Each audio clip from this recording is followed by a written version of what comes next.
ওই যে বাড়িগুলো দেখতে পাচ্ছেন ওইটা হচ্ছে ইন্ডিয়া, আর আমি দাঁড়ায় আছি হচ্ছে বাংলাদেশে। এখানে ঘরগুলা জুম করে আপনাদেরকে দেখানো হচ্ছে, দেখেন কত সুন্দর সুন্দর হচ্ছে ইন্ডিয়ান সেই ঘরগুলা। এবং হচ্ছে আমি দাঁড়ায় আছি আমাদের বাংলাদেশেরই একটি পর্যটক কেন্দ্র, সেটা হচ্ছে জাফলংয়ে। তো এখান থেকে সবচেয়ে আমি সবসময় আগে টিভিতে দেখতাম যে হচ্ছে যে এই বাংলাদেশ এই ইন্ডিয়া, তো সেটা হচ্ছে আজকে বাস্তবে রূপান্তর হলো আমার চোখের সামনে।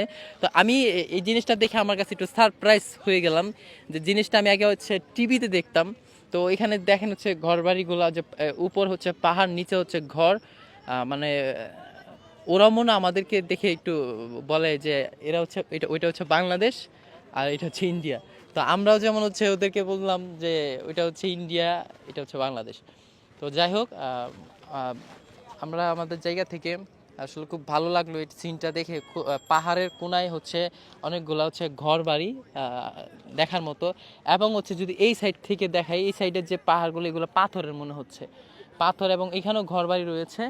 আর এই সাইডে আমাদের জাফলংয়ের, আমাদের বাংলাদেশ জাফলংয়ে যে সাদা পাথরগুলো দেখতে পাচ্ছেন, এবং হচ্ছে পর্যটন কেন্দ্র, এখানে হচ্ছে শত শত মানুষ এখানে রয়েছে।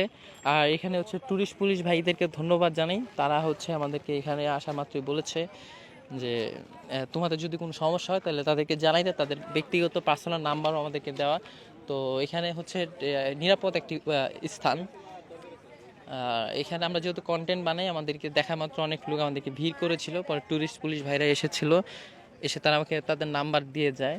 আর আমরা হচ্ছে এখানে ঘোরাঘুরি করতেছি। আমাদের সাথে আসছে হচ্ছে জুনাইদ আসছে। আর প্রচুর গরম।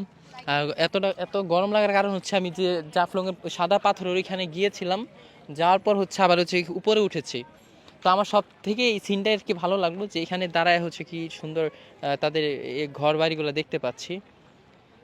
আচ্ছা, ওইটা কি ওইটা তো বাংলাদেশের মধ্যে ফাউন্ডেশন করে বাড়ি করছে না? হ্যাঁ। আচ্ছা, সবাইকে হচ্ছে ধন্যবাদ।